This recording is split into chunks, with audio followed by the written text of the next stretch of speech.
check it out, guys. We've got this Raptor we're working on. We're wrapping up this X5. Came in for a full front end paint protection film plus track pack. So we did all the lower rockers and splash guard. Take a look at it. We extended a lot of edges and got it looking as seamless as possible. We got the fender done, bumper, headlights, full hood. Here's the hood, and there we wrap around all those edges there. Everything looks nice, seamless. We did the major accent pieces, the black piece there. There's a 2-piece bumper, so over here as well. Then we ceramic coat the PPF just to give it some extra clarity and longevity. We did a 3 to 5 year coating for the rest of the paint.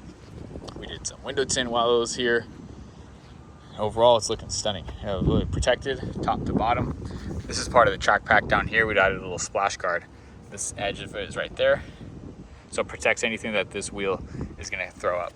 And then this rocker piece all the way down, got PPF. So we're just letting it sit out, hang out in the sun. Customer's gonna pick up tomorrow morning. We're gonna go over it, just make sure it all looks tightened up, and it'll be ready for pickup tomorrow.